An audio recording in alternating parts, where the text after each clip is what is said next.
ஞானத்தின் ஆழம், அர்த்தமுள்ள ஆன்மீகம்.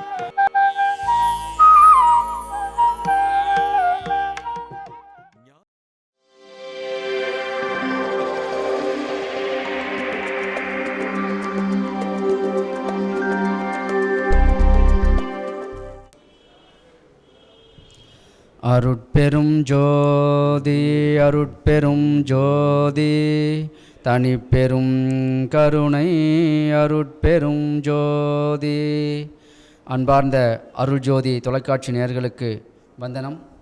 இப்பொழுது நாம் உயிரிழக்க கேள்வி பதில் என்ற நிகழ்ச்சியில் மதிப்பிற்குரிய திரு ராஜவேல் ஐயா அவர்களிடத்தில் திருவிழா சம்பந்தப்பட்ட கேள்விகளை கேட்டு அதற்கான விளக்கத்தை பெற இருக்கின்றோம்.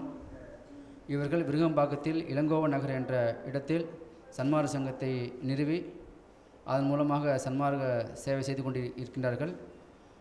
ஐயா வணக்கம். ஐயா ராஜவேல் ஐயா வணக்கம். ஐயா இப்போது இந்த நிகழ்ச்சி உயிரிழக்க கேள்வி பதில் நிகழ்ச்சிங்க ஐயா. இது மூலமாக நம்ம வள்ளலாருடைய சன்மார்க்க சங்கத்தை பற்றியும் சன்மார்க்கத்தினுடைய கொள்கைகளை பற்றியும் நம்ம பொதுமக்களுக்கு பல வகையில் விளக்கிக்கின்றிருக்கோம். சரி, அந்த வகையில் ஒரு சில குறிப்பிட்ட ஒரு கேள்விகளை உங்களிடத்து கேட்கலான் இருக்கிறோம். முதல் கேள்வியாக, வள்ளல் பெருமானார் அவர்கள் சன்மார்க்க சங்கத்தை எப்போது துவக்கினார்கள்? அந்த சங்கத்தினுடைய நோக்கம் என்ன? அந்த சங்கத்தின் மூலமாக இந்த உலக மக்களுக்கு அவர் போதிக்க வந்த விஷயம் என்ன? இதை பற்றி தாங்கள் சொல்ல வேண்டும். வள்ளல் பெருமானுக்கு முன்னே சங்கம் துவக்கினவர் புத்தர் தான் துவக்கினார். சங்கம்னு முதல் துவங்கினது புத்தர் தான். அந்த புத்தர் அவங்க புத்த மதத்தில் என்ன சொல்கிறாங்கன்னா, புத்தம் சரணம் கச்சாமி, சங்கம் சரணம் கச்சாமின்னு சொல்லுவாங்க. கச்சாமின்னா உன்னை நான் வணங்குகின்றேன்னு அர்த்தம். அதுக்கப்புறம் வள்ளல் பெருமான் தான் சன்மார்க்க சங்கம் 1865 வடலூருக்கு பக்கத்தில் இருக்கிற கருங்குடியில் முதல்ல ஷடாந்த சன்மார்க்க சங்கம்னு துவக்கிறார். அந்த ஷடாந்த சன்மார்க்க சங்கத்துக்கு அப்புறம் என்ன பண்ணுறாரு, அதை மாற்றி 1872 சமரச சுத்த சன்மார்க்க சத்திய சங்கம் துவக்கிறார். ஏன் சங்கம் துவக்கிறாருன்னா, கோவிலேருந்து நிறைய வள்ளலார் நிறைய கோவில்லாம் வந்துடுச்சு. சங்கம்னா கூடுகின்ற இடம், அது சமஸ்கிருத வார்த்தை. சங்கம்னா கூடுகின்ற இடம். அந்த வள்ளலார் இந்த சங்கத்தில் உட்காந்து சாமியை பற்றியெல்லாம் பேசி, சங்கம்னா அந்த கூடுகின்ற இடத்துல சாமி பாடுறதோ பேசுகிறதோ மட்டுமல்ல, அங்கே சத்து விசாரம் பண்ணணும்னு சொல்கிறார். சத்து விசாரம்னா கடவுள்னா யார், அவர் எங்கே இருக்கார், அவர் பிண்டத்தில் எங்கே இருக்கார், அண்டத்தில் எங்கே இருக்கார் அப்படின்னு சத்து விசாரம் பண்ண சொன்னார். அந்த சத்து விசாரம் பண்ணும்போது விளக்கம் வரும். அந்த சங்கத்தில் உட்காந்து தான் வெறும் பாராயணம் மட்டும் பண்ணிவிட்டு பிரசாதம் மட்டும் சாப்பிட்டு போகிறது மட்டும் வழிபாடு கிடையாது. அப்போ ஏன் வள்ளலார் சங்கம்னு துவக்கிறாருன்னு கேட்டால், அந்த சங்கத்தில் உட்காந்தான் தெளிவு ஏற்படும். கேள்வி கேட்க சொல்கிறார். மகாத்மாவில் என்ன சொல்கிறாருன்னா, கேள்வி மீது ஏறி, விருப்பத்தில் ஏறி, இச்சை விடுதல் ஏறி, அஞ்ஞான விடுதலை ஏறின்றார். அதையே லாஸ்ட் வரலாம் கேள்வி கேட்கக்கூடாதுன்னு சொல்லிட்டார். விளக்கம் வந்தவொடனே கேள்வியெல்லாம் பற்றற விட்டு அடைக்குன்னு சொல்லிட்டார். அப்போ அந்த கேள்வி கேட்டால் தான் மனுஷனுக்கு தெளிவு ஏற்படும். கேட்டல், சிந்தித்தல், தெளிதல், அப்புறம் தான் நிஷ்டை கூட முடியும். சும்மாலாம் நிஷ்டெல்லாம் கூட முடியாது. முதல்ல கேட்கணும். முருகனா என்ன, பிள்ளையார்னா என்ன, சிவன்னா என்ன, நாராயணனா என்ன, நமச்சிவாயனா என்ன, ஏன் சைவர்களுக்கு 272 கோயில் இருக்குது, ஏன் வைஷ்ணவங்களுக்கு 108 திவ்ய தேசம் இருக்குது, இதெல்லாம் ஏன் ஏற்படுத்தியிருக்காங்க அப்படின்ற தத்துவத்தெல்லாம் தெரிஞ்சுக்கின்னு நம்ம வள்ளலார் கோயிலில் சங்கத்தில் பேசணும். இப்போ வள்ளலார் கோயிலில் சில பேர் கோயில்னு பேசணும்னு சொல்கிறாங்க. பேசலாம், தப்பு இல்லை. ஏன்னா வள்ளலார் சொல்கிறாரு, சங்கம் சார்ந்தால் தான் நம்ம உள்ளகிற கோயிலை பார்க்கலாமா. அவர் வெளியிற கோயிலை பற்றி அவர் பேசலை. சங்கம் சார் திருக்கோயில் சார்ந்திருவன்னு சொன்னார். இது வள்ளலார் பாட்டு, என் பாட்டு கிடையாது. சங்கம் சார் திருக்கோயில் சார்ந்திருவன்னு சொல்கிறார். அப்போ சங்கம் சார்ந்தால் தான் நமக்குள்ளே இருக்க கோயிலையும் பார்க்க முடியும். அந்த கோயிலுக்குள்ளே ஆண்டவன் குடியிருக்கிறான். இந்த உடம்பாகிய உள்ளம் பெருங்கோயில் உன்னுடம்பு ஆலயமாக இருக்கிற இந்த ஒரு தேகத்தில் பூரணமாக எங்கே கடவுளை பார்க்கலான்னு கேட்டால் மனித தேகத்தில் பார்க்கலான்னு தான் எல்லா ஞானியும் சொல்கிறாங்க. அப்போ வள்ளலார் சொல்கிறார், அவருடைய சிஷியன் சொல்கிறார் வள்ளலார் பேரில், பூரணமாய் ஏதமகன்றார் உள்ளகத்தில் இருப்பவர்கள்னு சொல்கிறார். இந்த சங்கத்தில் உட்காந்து சத்விசாரம் பண்ணுறதுக்காக, மக்களுக்கு விளக்கம் வர்றதுக்காக தான் சங்கம் துவக்கினார். அந்த சங்கத்தில் எவ்வளோ பேர் பேர் வச்சுருக்காருன்னு கேட்டால், சமரசம், சுத்தம், சன்மார்க்கம், சத்தியன்னு வச்சுருக்காரு. இந்த 6000 பாடலும் இந்த 4 வாரத்தில் அடங்கி போச்சு. சமரசம் நமக்கு இருக்குமா? இருக்காது. அப்போ சமரசம் வந்ததுன்னா நாமளும் கடவுளாகிடும். சமரசம், அந்த சமரசம் தப்பானதாக இருக்கக்கூடாது, சுத்தமாக இருக்கணும். சுத்தம், அந்த சுத்தமும் பத்தாது, அதுலேயும் சத்தியமாக இருக்கணும். அதுலேயும் அதுலேயும் சத்தியமாக இருக்கணும். அந்த சத்தியமும் பத்தாது, அந்த சமரசம், சுத்தம், சன்மார்க்கம், சத்தியம், சமரசம், சுத்தம், சன்மார்க்கம், இந்த 4 இருந்ததுன்னா இறைவன் நம்மக்கிட்ட சங்கம் ஆகிடும். அந்த 4 வாரத்தில் எவ்வளோ பெருசாக அடக்கி வச்சுருக்காரு பார்த்தியா? சமரசம், சுத்தம், சன்மார்க்கம், சத்தியம். அதை தான் இதை பாட்டில் சொல்லுவார். ஆண்டவனை வணங்கினா சொல்லுவான், நான் சத்தியமாக சொல்கிறேன்னு சொல்லுவான். அதில் உள்ளுக்குள்ளே அசத்தியன்னு ஒன்று போட்டுக்குவான், ஏன்னா ஆபத்தில் மாட்டிக்க போகிறேன்னு. அப்படி அசத்தியம் வர சொல்லிவிடுவான். அதுக்கு வள்ளலார் என்ன சொல்கிறாரு? சத்தியம் சத்தியம் அருட்பெரும் ஜோதி. இதுக்குப்பா எவ்வளோ பெரிய விளக்கம் இருக்குது பார் பெருமான். எல்லாம் அருட்பாவிலே சொல்கிறேன், வேறு எல்லாம் சொல்ல மாட்டேன். ஏன்னா என்னை பெருமான் வந்து பெருமான் பேச வைக்கிறார், நம்ம பேசலை இல்லையா? சத்தியம் சத்தியம் அருட்பெரும் ஜோதி. நம்மளை யார் தாங்கிறது? தந்தையரே என்னை தாங்குகின்றீரே. இறைவன் நம்மளை தாங்குறான். தந்தையரே என்னை தாங்குகின்றீரே. அவர் தாங்கினா நம்ம உள்ள சுத்தமாயிடும். உத்தமமாகும் திருசமூகத்தின். சரி, ஆவறதுக்கு என்ன கொடுக்கணும் கடவுளுக்கு? தேங்காய் தெருவில் கொடுக்குறோம், என்ன பிரசாதம் பண்ணுறாங்க, அது கொடுத்தா போதுமா? அதெல்லாம் வெளியில் செய்கிறீங்க. கொடுக்க வேண்டியது உண்மையாக ஒன்று இருக்குது. அது வள்ளலார் சொல்கிறார். எதை கொடுக்கணும்னு கேட்டால், உடல் பொருள் ஆவியை ஒப்புடன் கொடுத்தேன். என்ன கொடுத்தாரா? உடல் பொருள் ஆவியை. உடல் பொருள் ஆவின்னா என்னன்னு கேட்டால், இந்த உடல் மேலே பற்று வச்சுக்கின்னு மாமிசம் தின்றான், கண்ட கறியெல்லாம் தின்றான், அசடெல்லாம் தின்றான். அது தின்றதால் என்ன ஆகுன்னு கேட்டால், உண்மையிலேயே இறைவன் பூர்ணமாக மனித தேகத்தில் காரியப்படுறான். உள்ளகிற இறைவன் இவனை மாமிசம் தானே உள்ளக ஓடியே போடுவான். இவங்ககிட்ட இருக்க மாட்டான். எப்படி விடுவான்? ஓடியே போயிடுவான். இப்போது முருகனுக்கு என்ன பண்ணுறாங்க? சேவல் சன்னம் வச்சுருக்கிறாங்க, மயில் சன்னம் வச்சுருக்காங்க. இவன் சேவலை தின்னுபிட்டு முருகான்னு சொன்னா, ஐயோ நம்ம சேவலையே தின்னுபிட்டான், இவன் நம்மளே தின்னுட்டாங்கன்னே முருகன் ஓடியே போயிடுவான். வைஷ்ணவத்தில் வந்து பன்றி அவதாரம் வச்சாங்க, கூர்ம அவதாரம் வச்சாங்க, மீன் அவதாரம் வச்சாங்க. நான் எல்லா உயிர்லையும் இருக்கேன், எந்த உயிரையும் கொல்லக்கூடாது அப்படின்றதுக்காக தான் அதெல்லாம் தத்துவமாக சொன்னாங்க. அப்போ அதை தின்னுட்டு நீ நாராயணான்னு சொன்னால், ஐயோ அவன் பக்கமே வரமாட்டேன், நான் ஓடியே போயிடுவேன் அப்படின்னு சொல்லுவார். நான் ஓடியே போய்ட்டுன்னு சொல்கிறார். ஏன் சைவமாக இருக்கணும் அப்படின்னு பார்க்கும்போது, இறைவன் நம்ம இது ஆலயம்னு சொல்கிறார். இது ஆலயம், இது வந்து இறைவன் இருக்குது, பரம்பொருள் இடம், இது பரம் இருக்கிற இடம். இது இந்த பரம் இருக்கிற கோயிலை எப்படி நம்ம தத்துவ கோயிலை வெளியில் சுத்தமாக வச்சுருக்கிறாங்களோ அந்த மாதிரி இதை சுத்தமாக வச்சுருந்தா தான் உள்ளே காரியப்படுவான். ஆண்டன் வந்து இருக்கிறான், இருந்தாலும் வரமாட்டான். வள்ளலார் சொல்கிறார், அதை காரியப்படுத்திக்கணும். அகவலில் சொல்கிறார், காரண காரியம் காட்டுடு ஆரணசு அருட்பெருஞ்சது. அவனை காரணமாக இருக்கணும், காரியம் எங்கேயுமா எனக்கு இருந்துக்கிட்டு இருக்கிறான், தானாலாம் வரமாட்டான். அவன் வரணும்னு சொன்னால் உன் உள்ள சுத்தமாகணும், நாம் சுத்தமாகணும், அதுக்கு ஒழுக்கங்கள் கடைப்பிடிக்கணும். அப்படி பண்ணால் அந்த காரணமாக இருக்கவன் நமக்குள்ளே காரியப்படுவான். அப்படி காரியப்படும் போது முதல் கட்டுப்பாடு என்னான்னு கேட்டால், நமக்குள்ளே கடவுளை பார்க்கணுன்னா பெருசெல்லாம் ஒன்றும் இல்லை. ஆகாயத்துக்கு போக சொல்ல, ஃப்ளைட்டில் போக சொல்ல, ஏரோடமில் போக சொல்ல, இதில் ராக்கெட்லலாம் போக சொல்ல, வெஜிடேரியனாக இருக்கணும். என்ன இருக்கணும்? வெஜிடேரியன் கூட ஸ்ட்ரிக்ட் வெஜிடேரியனாக இருக்கணும். முட்டை கேக் கூட சாப்பிடக்கூடாது, முட்டை கேக் கூட சாப்பிடக்கூடாது. ஏன் சாப்பிடக்கூடாதுன்னு கேட்டால், இந்த உடம்பில் இறைவன் அதெல்லாம் சாப்பிட்டா ரத்தம் வந்து சுத்தமாக இருக்காது. இப்போ வயசு எனக்கு 72 ஆச்சு. நான் என் பெருமையதுக்காக நான் சொல்லலை. இந்த 72 வயசு ரத்தத்தையும் டெஸ்ட் பண்ணுங்க. இந்த புலால் சாப்பிட்றவங்க ஒரு 22 வயசுலேயும் செக் பண்ணுங்க. அணுக்கள் நிறைய மாற்றங்கள் இருக்கும், அணுக்கள் நிறைய மாற்றங்கள் இருக்கும். அதனால் முதல்ல இறைவனை வணங்குறதுக்கு சத்து விசாரம் இதை தான் பண்ணணும்னு சொன்னார். உட்கார்ல ஏன்னா சங்கன்னு பேர் வச்சார்னா, அங்கே உக்காந்து ஏன் புலால் சாப்பிடக்கூடாது, இறைவன் ஒன்றுன்னு சொல்கிறாங்களே, ஏன் இத்தனை கடவுளை காண்பிச்சிருக்கிறாங்க, அப்போ கடவுள்னு ஒன்று சொன்னால் அதை ஏன் வந்து கோயிலில் காமிக்கலை? ஆனால் வள்ளலார் காமிச்சிருக்கார். தெய்வம் பட்டத்தார் சொல்கிறார், தெய்வம் ஒன்றுண்டிரு, ஒன்று இருக்குன்னு சொல்லு, நாஸ்திகம் பேசாத அப்படின்னு பட்டத்தார் சொல்கிறார். வள்ளுவர் என்ன சொல்கிறாரு? முதல் பாட்டில் என்ன சொல்கிறாருன்னா, வந்து அகர முதல் எழுத்தெல்லாம் ஆதி அப்பா அம்மா தான் தெய்வம், அதுக்கு அப்புறம் தான் தெய்வம்னு அவர் கடவுள் அவரும் ஒன்று தான் சொல்கிறார். திருமூலர் சொல்கிறாரு, ஒன்றே குலம் ஒருவனே தேவன். ஜாதியெல்லாம் கிடையவே கிடையாது. ஜாதினா என்னன்னு கேட்டால், ஆம்பளைன்னு ஒரு ஜாதி, பொம்பளைன்னு ஒரு ஜாதி. அதை கூட வள்ளலார் பிரிக்கூடன்ட்டார். அதுவும் ரெண்டும் ஒன்று தான்ட்டார். அதையும் பிரிக்கூடன்ட்டார். உடல் தான் வேறையே தவிர, பெண்கள் வந்து பெண்ணுக்கு மனைவிக்கு புருஷன் உரிமை கொடுக்கணும், புருஷன் மனைவிக்கு முழு உரிமை கொடுக்கணும். இதில் பேதமே கிடையாது. பெண்களை நல்லா படிக்க வைக்கணுங்கிறார். நல்லா படிக்கணும், நீலாம் வேலைக்கு பொம்பளை வேலைக்கெல்லாம் போகக்கூடாது, வீட்டே வேலைன்னா சொல்லக்கூடாதுன்ட்டார். முழு உரிமை கொடுக்கணுன்றார். ஏன்னா மனித நேயம் ஆண்மை நேயம் பேசினார் வள்ளலார். ஏன்னா மனுஷனுக்கு மனித நேயமே இல்லை. மனித நேயில தான் உலகத்தில் அக்கிரமம் தாசி நடந்துகிட்ருக்கு. அந்த மனித நேயம் எங்கே வந்தால் வரன்னு கேட்டால், வள்ளலார் ஏற்படுத்தின சமரச சுத்த சன்மார்க்க சத்தியத்தில் வந்தால் கிடைக்கும். எங்கே கிடைக்கும்? வந்தால் கிடைக்கும். அது மட்டும் இல்லை, என்ன இருக்குது, அது மட்டும் இல்லை. அப்போ அதை சொல்லும் போது சத்தியவிசாரமனை சங்கத்தில் பண்ணி தெளிவு ஏற்படும். அந்த சங்கம்னு ஏற்படுறது காரணம்னு கேட்டால், சமரச சுத்த சன்மார்க்க சத்தியம் ஏற்படுறது காரணம்னு கேட்டால், அங்கே உட்காந்து பாராயணம் பண்ணி கேள்வி கேட்டல் சிந்தித்தல், அப்புறம் தெளிவு ஏற்படும். தெளிவு வந்தோடனே கடவுள் ஒன்று புரிஞ்சுக்குவாங்க. இதை தான் சிவவாக்கியார் சொல்கிறாரு, அண்டர்கோன் இருப்பிடும் அறிந்த உணர்ந்த ஞானிகள். அந்த அண்டத்தில் கடவுள் எப்படி இருக்கான்? அண்டனா உலகம், மேலே பிண்டனா உடம்பு, இதுக்குள்ளே கடவுள் எங்கே இருக்கான்னு தெரிஞ்சவங்க கண்ட கோயிலை கையெடுத்து கும்பிட மாட்டான்னு சொல்லிட்டார். என்ன சொல்லிட்டாரு? அண்டத்தில் கடவுள் இருக்கான், பஞ்சபூதத்தில் வானத்தில் கடவுள் எங்கே இருக்கான், இந்த உலகத்தில் எங்கே இருக்கிறான் அப்படின்னு தெரிஞ்சவங்க கண்ட கோயிலை கையெடுத்து கும்பிட மாட்டாங்கன்னு சொன்னாங்க.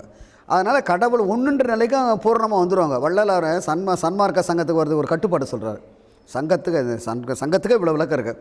என்ன கட்டுப்பாடை சொல்கிறாருன்னா, நீ சன்மார்க்க சங்கத்துக்கு வர்றதுக்கு முந்தி தெளிவு இல்லைனா கூட கடவுள் ஒருத்தன் தான் இருக்கிறான், அந்த கடவுள் எங்கே இருக்கிறான், அந்த கடவுள் சிவம்ன்ற பொருளாக இருக்கான்னு சொன்னார். சிவன்னு சொல்லலை, சிவம்னு சொன்னார். சிவம்னா ஒரு சைவத்தில் மேலே கங்கையெல்லாம் வச்சுக்கின்னு, கழுத்தில் பாம்பெல்லாம் வச்சுக்கின்னு, புலித்தோலை போட்டுக்கின்னு ஒரு பசுமாட்டை பண்ணிக்கிறது, அது ஒரு தத்துவ உருவம், அது தத்துவ உருவமாக காண்பப்பட்டிருக்கிறது. பிரம்மா, விஷ்ணு, ருத்ரன், சிவன், மகேஸ்வரன், சதாசிவம். சதாசிவன் தான் கடவுள். சதாசிவனா எப்பவும் இருக்கிறாருன்னு அர்த்தம், எங்கேயும் இருக்கிறாருன்னு அர்த்தம். அந்த கடவுளுக்கு உருவம் கிடையாதுன்ட்டார். எல்லோரும் சொல்லிட்டாங்க, வள்ளலான்னு சொல்ல, அந்த கடவுளுக்கு உருவம் கிடையாது, அவன் எங்கேயும் விளங்கிக்கிட்டு இருக்கான். அந்த உருவம் இல்லாத கடவுளை எப்படி பார்க்கணுன்னா நமக்குள்ளே பார்க்கணும். அது வள்ளலார் மகாதேவமாலில் சொல்கிறார். துவைதம், வள்ளலார் மாதிரி சமஸ்கிருதம் பேசுகிறவங்க உலகத்தில் யாருமே கிடையாது. வள்ளலார் எல்லா பாஷையிலையும் பேசியிருக்கார். என்ன சொல்கிறாரு? துவைதம், அத்வைதம், விஷ்டாத்வைதம், கேவலாத்வைதம் சமஸ்கிருதத்தில் சொல்கிறார். தமிழில் என்னான்னு கேட்டால் உருவம், உருவம், இப்படி கடவுள் இருக்கான்னு சொல்கிறாரு. அந்த உருவம் இருக்கும் எங்கேயும் இருக்கிறான், அவன் இருக்கிற இடம் தெரியுமா? உள்ளம் பெருங்கோயில் ஊனுடம்பு ஆலயம். மனிதனுடைய தேகத்தில் தான் காரியப்படுறான். அதான் வள்ளலார் சொல்கிற, ஆண்டவன் மனித தேகத்தில் விசேஷமாக காரியப்படுறான். எங்கே காரியப்படுறான்? அப்போ விசேஷம் காரியப்படுற ஆண்டவனை தெரிஞ்சுக்கணுன்னு சொன்னால் சன்மார்க்க சங்கம் கோயில் கிடையாது. சன்மார்க்க சங்கம் மக்களை திருத்தக்கூடிய சன்மார்க்க பாடசாலை. அதான் வள்ளலார் கடைசியில் சன்மார்க்க பாடசாலை ஆரம்பித்து வேலாயுத முதலியாரை வாத்தியாரை வச்சு திருக்குறள் தான் சொல்லிக் கொடுக்க சொன்னார். வேறு எதையும் சொல்லிக் கொடுக்க சொல்ல, திருக்குறளை மட்டும் சொல்லு அப்படின்னாரு. ஏன் திருக்குறளை மட்டும் சொன்னாருன்னு கேட்டால், இந்த உலகத்தில் உள்ள எல்லா நூல்களையும் பிழிஞ்சு எடுத்து வள்ளலார் ஏற்றுக்கின நூல் என்னான்னு கேட்டால் திருவாசகம், திருமந்திரம், திருக்குறள். அது மூணையும் பிழிஞ்சு எடுத்து தான் திருவருட்பான்னு வள்ளலார் எழுதினார். திருவருட்பாக்குள்ள திருவாசகம் இருக்குது, திருமந்திரம் இருக்குது, திருக்குறள் இருக்குது. அருட்பாக்குள்ள என்ன இருக்குது? இது மூணு இருக்குது. அப்போ ஏன் அதை நான் மூணு ஒன்றா ஆக்கணும்னு கேட்டால், உங்களுக்கு வயசு பத்தாது, 50 செத்து போய்ட்டுருங்க, 60 செத்து போய்ட்டுருங்க, 80 செத்து போய்ட்டுருங்க, ஒன்று இவ்வளோ பெருசாக நூலாக எழுதி வச்சுருக்கிறாங்க, ஒரு சூழ்வண்டி பாரம் அப்படின்லாம் எழுதி சொல்லுவார். அதெல்லாம் சொன்னால் பெரிய விளக்கமாயிடும். அதனால் இவ்வளோ சுருக்கி உங்கள் கையில் கொடுத்துருக்குறேன், இதையே படித்து நீங்கள் இந்த வயசுக்குள்ளேயே பெறதுக்காக உங்களை சுருக்கம் பண்ணி கொடுத்துருக்கேன். அதை திருவருட்பான்னு பேர் தொகுத்து தலைப்பு கொடுத்து ஏற்படுத்தி வச்சுருக்கு.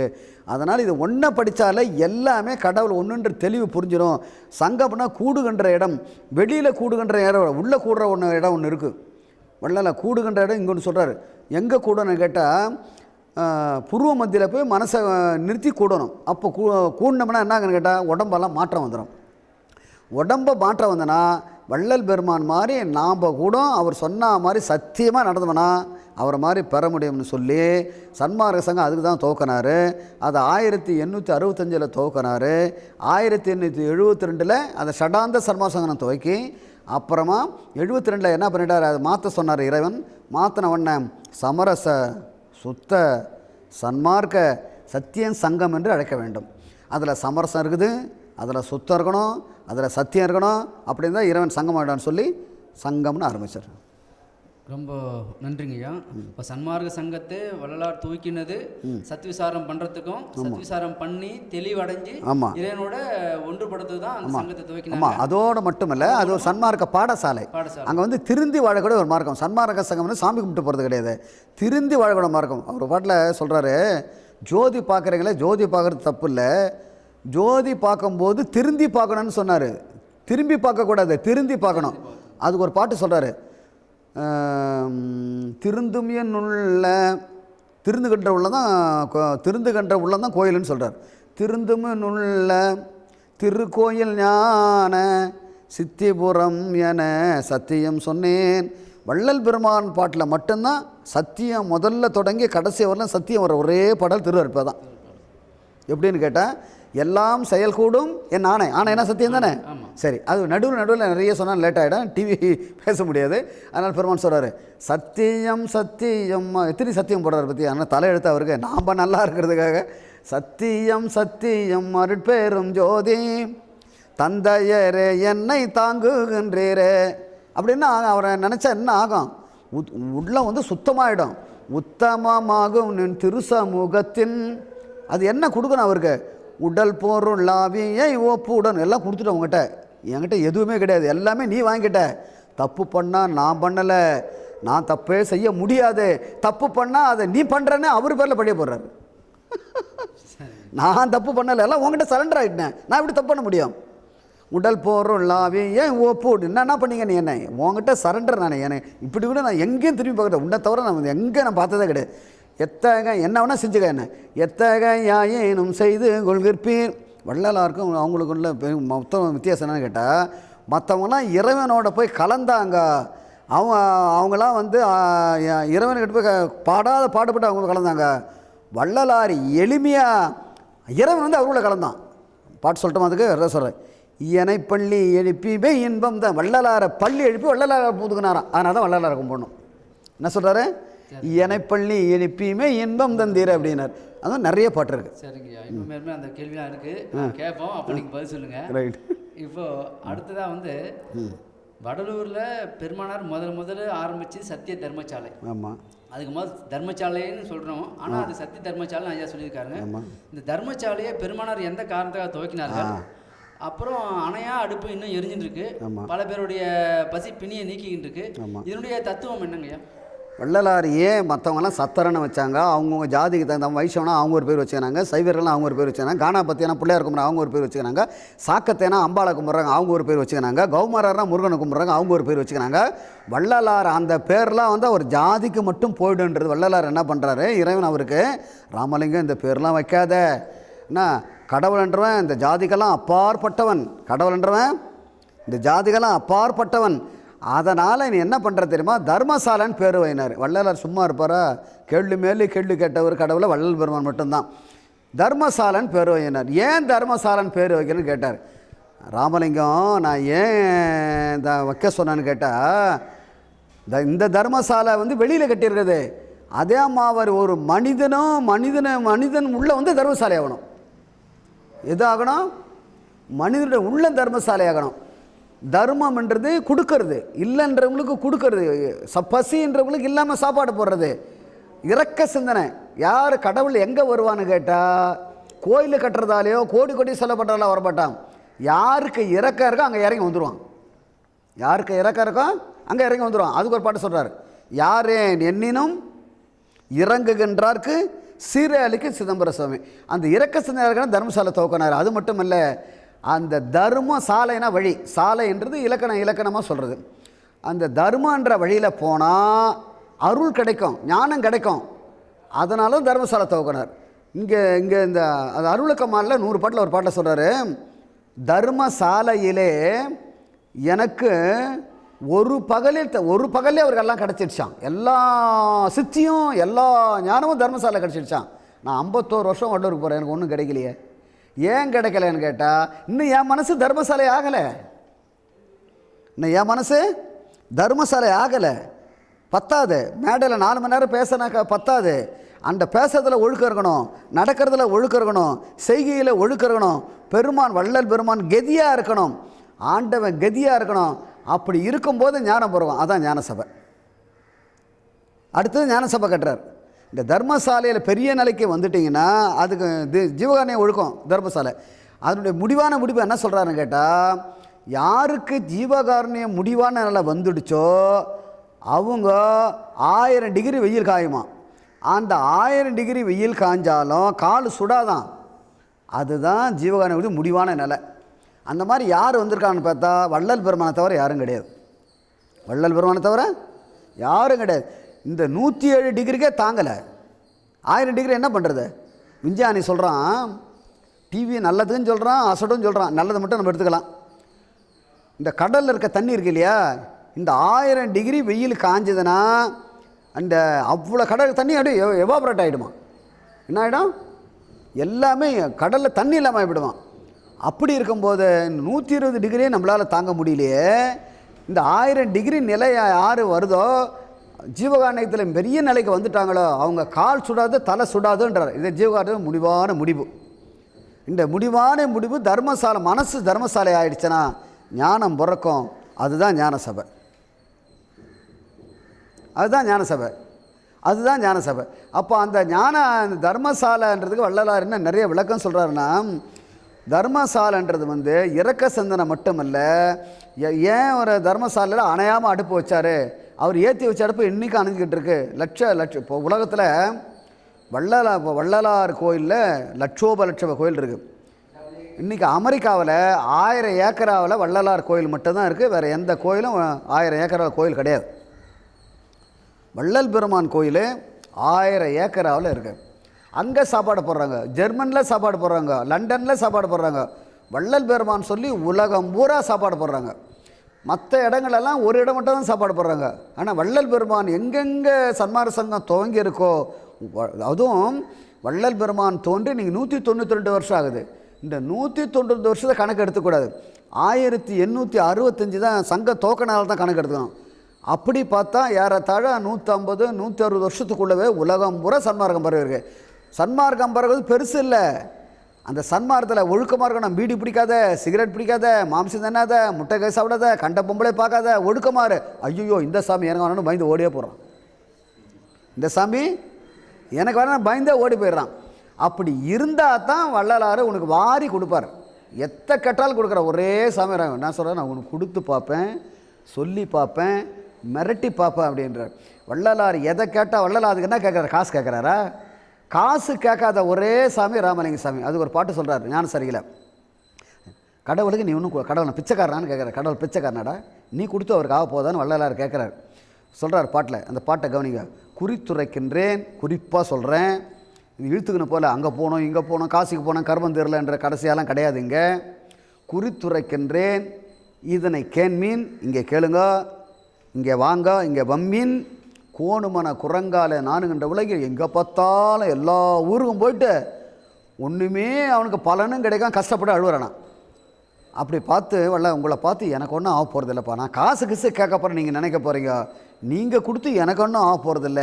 என்ன வெறித்த உம்மால் நம்மளாம் ஒன்றும் இல்லாத பசங்கன்னு வள்ளலார் சொல்கிறார். நீங்களாம் ஒன்றும் இல்லாதானுங்க, நீங்களாம் இன்னும் ஏன் தர முடியும்? நீங்கள் உண்மையை சொல்லுங்கள், நேர்மையை சொல்லுங்கள், நல்லவனாக இருங்க, அது போதும் எனக்குன்றார். அது போதுன்றார் அந்த பாட்டில். அதனால் நான் வெறித்த உம்மால் ஒரு பையனை வேண்டிக்கிறேன், உங்களால் எனக்கு ஒன்றும் ஆக போகிறதில்ல. என்ன மாதிரி ஒரு கிறுக்கன் வள்ளலார் கேள்வி கேட்டான். ஆமாம், நான் சும்மா முக்காடு போட்டுக்கூட கையை வச்சுக்கணும் எப்படி எல்லாருக்கும் தருவேன் அப்படின்னு கேள்வி கேட்டான். ஏன்னா மாதிரி கிறுக்கன் இவ்வளோ பேர் இருந்திருப்பான் இல்லையா? கேட்குறான் எப்படி நீ கொடுப்பான்னு கேட்டான். அவர் அதுக்கு வள்ளலார் பதில் சொல்கிறார் பாரு, எல்லாம் வல்லானை மணந்து கொண்டேன், எல்லாம் வல்லான கடவுள், எல்லாம் வல்லானை மணந்து கொண்டேன், இல்லாமல் எனக்கு இல்லை, எல்லாருக்கும் நான் தருவேன்னு சொன்னார். நான் சொல்கிறேன், இல்லாமல் எனக்கு இல்லை, எல்லாம் எல்லாருக்கும் நான் தருவேன். ஏன் எல்லாம் வல்லானே நான் கல்யாணம் பண்ணிக்கினேன், பரம்பொருளே என் கூட பூர்ணமாக இருக்கிறான். அது சொல்கிறார் அகவல்ல பாரு, நிறைய 87 பாட்டில் சொல்கிறார், 6000 பாட்டில் 87 பாட்டில் என்ன சொல்கிறாருன்னா, நான் யாருக்குள்ளே போயிருக்கேன்னா வள்ளலார் ராமலிங்கக்குள்ளே இருக்கேன்டா, நீங்கள் ராமலிங்கத்தை கும்பிட்டா போதும்னாரு.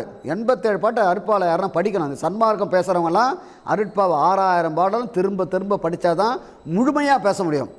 இந்த அறகுறையாக படிச்சுட்டுலாம் பேசினா இப்போ பேசவும் முடியாது, பேச முடியாது. சொல்லிடுறேன். அப்போ வள்ளலார் என்ன சொல்கிறாருன்னு கேட்டால், இந்த சன்மார்க்க சங்கத்தில் சொல்கிறார், அகவல்ல சொல்கிறார், நான் அந்த கடவுள் எனக்குள்ளே பூந்துக்கனான்னு நிறைய பாட்டுருக்கு வள்ளலார் அகவல்ல. ஒரு 5-6 வரி மட்டும் சொல்கிறேன். தன்னூறு எண்ணூறு ஆண்ட என்ன உருவமோ அந்த உருவமாக நான் இருக்கேன்றார். தன்னூறு எண்ணூறு தன் வடி வனத்தையும் தன்னற சாட்சி, இறைவன் என்ன வடிவமாக இருக்கணும் அந்த வடிவமாக நான் இருக்கேன்றார். தன்னுரை எண்ணூரை, அவன் என்ன பேசுகிறான் அதான் நான் பேசுகிறேன். அப்போ அவர் தானே அர்ப்பணிச்சு ஆண்டவர், அவர் தானே அர்ப்பணிச்சு ஆண்டவர். அவர் பேசுகிறது எனக்குள்ளே உட்காந்து அவர் பேசுகிறாரியா, அவர் எனக்குள்ள ஒரு பாட்டை சொல்லுவார், கிராமங்களில் பேசுவோம் சொல்லுவேன், நடராஜன் தன்னிடம் நன்னிடமே நடம்புரிகின்றதும் என்னிடம். வள்ளல் நடராஜர் அவருக்குள்ளே பூந்து செய்கிறாராம். அப்போ ஜனங்களை நான் பேசும்போது கேட்பேன், அப்போ வள்ளலார் யாரியா, நடராஜர் அவரை பூந்து அவருக்குள்ளே பூந்துங்கன்னா அவர் தான் கடவுள், அவர் தான் கடவுள்னுவான். யார்? அவர் தான் கடவுள், அவர் தான் கடவுள் சொல்லுவான். அது சொல்கிறார், நடராஜன் தன்னிடம் நன்னிடமே நடம்புரிகின்றதும் என்னிடமே அப்படின்னு சொல்லுவார். அப்போ வள்ளல் பெருமான் அந்த அகவல்ல என்ன சொல்கிறான்னு கேட்டால், தன்னூறு எண்ணூறு தன்னூரை எண்ணூரை தன் வடிவனத்தையும், இறைவன் என்ன வடிவமாக இருக்கணும் அந்த வடிவமாக நான் இருக்கடா. அவர் தான் அற்புதம் ஆண்டவர். அற்புதம் ஆண்டவர்லாம் தத்துவம் எங்கேயும் வெளியே கிடையாது. அவர் தான் அற்புதம் ஆண்டவர். அற்புதம் ஆண்டவர் என்ன ஆதாரம் என்னன்னு கேட்டால், அருட்ஜோதி ஆனன் என்று அரையப்பாம் முரசு, அருளாட்சியை பெற்றன் என்று அரையப்பாம் முரசு, மருட்சார்பை தீர்ந்தன் என்று அரையப்பாம் முரசு. எனக்கு மரணமே கிடையாது, தேகத்தோடு உலாவறேன். இந்த தேகம் எப்படி இருக்கோ அதே மாதிரி உலாவறேன். ஆனால் உங்களுக்கு இருக்கிற இந்த மலைப்பினி இருக்கிற தேகம் இல்லை. என்னுடைய தேகம் 3 தேகமாக இறைவன் என்னை மாற்றிட்டான். சுத்த தேகம், பிரணவ தேகம், ஞான தேகமா சுற்றி உங்கள் கண்களுக்கு தோன்ற ஒளி உடம்பா நான் உலாவிட்டு இருக்கிறேன். எப்படி உலாவிட்டு இருக்கேன்? ஆமாம், ஒளி உடம்பு உலாவிட்டு இருக்கேன். நீங்கள் எங்கே பேசுகிறீங்களோ நீங்கள் பேசலை, நீங்கள் டிவி நடத்தலை, நீ பேசலை ராஜவேலு, செல்வ பூபதி கேள்வி கேட்கல, நான் தான் கேள்வி கேட்க வைக்கிறேன்றார். என்ன சொல்கிறாரு? நான் தான் கேள்வி கேட்க வைக்கிறேன். அதுக்கு ஒரு பாட்டு இருக்குது. அது என்ன சொல்கிறாருன்னா, ஆடுகின்ற சேவடிக்கு ஆளானே. அவன் ஆட்டி வைக்கிறான், நான் ஆடுறேன். அவன் ஆட்டி வைக்கிறான், நான் ஆடுறேன். இந்த சினிமாவில் ஷூட்டிங் எடுக்கிறேன். அந்த மாதிரி ஆடுகின்ற சேவடிக்கு ஆளானேன். நான் சாவலைப்பா, எல்லாருமே செத்து போய் நம்ம புதைக்கலை. ஆடுகின்ற சேவடிக்கு ஆளானேன் மாளாதையாக்க பெற்றேன். எல்லாம் செத்து விட்டா மாட்டான்றியா? மாளாத ஆக்க பெற்றேன். நீங்கள் எங்கே சன்மார்க்கம் பேசுகிறீங்களோ அங்கே 2 பேர் பேசுகிறாங்க, நான் தான் நிற்கிறாங்கன்றார். என்ன சொல்கிறாரு? ஆடுகின்ற சேவடிக்கு ஆளானேன் மாளாதையாக்க பெற்றேன், கூடுகின்ற சன்மார்க்க சங்கத்தை உடனிருந்து குழாவுகின்றேன். எங்கேருந்து குழவுறாரா? நான் பேச வைக்கிறேன்றார் உங்களை. கூடுகின்ற சன்மார்க்க சங்கத்தை உடனிருந்து குழாவுகின்றேன்னு சொல்கிறார். அதுக்கு உதாரணம் என்ன சொல்கிறேன்னு கேட்டால், சத்தியஞா மேட்டுக்குப்பத்தில் கொடிமரம் வாங்கினோம். அந்த கொடிமரத்துக்கு ஒருத்தர் மெட்ராஸுக்கு அனுப்புகிறாரு. மெட்ராஸில் தான் நிறைய இந்த தங்க சாலையில் பெரிய பெரிய மரக்கடை அங்கே அனுப்புகிறாரு. அப்போ அனுப்பும்போது அந்த மரம் வாங்குற ஆள் என்ன மரம் என்ன சைஸு மறந்துட்டான். அந்த ஆள் முழின்னு முடிக்கிறான். இது பெருமானுக்கு தெரியுது. கிட்டத்தட்ட மென்ட்லேருந்து வள்ளலார் நகர்னு பேர் அதுக்கு. அந்த வள்ளலார் நகர்ந்து வடலூருக்கு 270 கிலோமீட்டர். இந்த 270 கிலோமீட்டரில் அவன் தவிக்கிறான். ஆள் அனுப்பினவன் பெருமானுக்கு தெரியுது. என்னங்காணும், ஏன்டா இதை மறந்துட்டு அவஸ்தப்படுற அப்படின்னு உடம்புலேருந்து அந்த உடம்பை இன்னொரு உடம்பை பிரித்து நேராக எங்கள் மரக்கடைக்கு வந்துட்டார். மரக்கடைக்கு வந்து அந்த மரம்லாம் சொல்லி எல்லாம் பண்ணிவிட்டு மறுபடியும் வடலூர் போகிறார். அதுக்கு வந்து என்ன சொல்கிறான், வடலூரில் இருக்கிறவன் கதைலாம் விடாத, ஞானசபை பக்கத்தில் இருந்தாருன்றான். ஞானசபை பக்கத்தில் இருந்தான்றான். மரக்கடைக்காரன் என்ன சொல்கிறான், மெட்ராஸ்லையோ மரம் வாங்கினார், எல்லாம் பண்ணார், அப்புறம் அளவு பண்ணார், கூட வந்து ஆள் இருந்தார், இங்கே தான் இருந்தான்றான். அப்போ எது உண்மை? 2 உண்மை. எது உண்மை? 2 உண்மை. ஞானிகள் நினச்சாங்கன்னா, வள்ளலார் பிரசங்கம் பண்ணியிருக்கார் தர்மசாலையில், ஜனங்க ஜெஜ் அப்போலாம் மைக்கு கிடையாது. அவங்க பேசுனாங்கன்னா அப்படியே இந்த வார்த்தைலாம் அப்படி இதெல்லாம் பரவி போகாமல் ஸ்ட்ரைட்டாக போய் அவங்க காதில் விடும். யாரும் ரொம்ப அவஸ்தைப்படாதீங்க, நான் அங்கங்கே காட்சி கொடுக்குறேன்னு சொல்லி அவ்வளோ ஜனத்துக்கும் அங்கங்கே உருவம் எடுத்து அங்கங்கே காட்சி கொடுத்த ஒரே பெருமான் வள்ளல் பெருமான். வள்ளல் பெருமான் அந்த மாதிரி வள்ளல் பெருமான் வந்து அவருந்து நடத்துகிறார் சன்மார்க்க சங்கத்தை. நாம்பலாம் நடத்தலை, நாம்பலாம் வள்ளல் பெருமானுக்கு வேலைக்காரன். நம்மளாம் வள்ளல் பெருமானுக்கு வேலைக்காரன். உங்களுக்கு ஒரு வேலை கொடுத்துருக்காரு, எனக்கு ஒரு வேலை கொடுத்துருக்காரு. டே மடையா, நீ போ, உன் கூட வந்து நான் பேசுகிறேன், நீ பேசலை, நீ என்ன பேசுகிறே மக்களை அப்படியே இடுக்கிற அளவுக்கு நான் பேச வைக்கிறேன், நீ போடா அப்படின்னு சொல்லி என்னை பேச வச்சுருக்காரு. இல்லையா?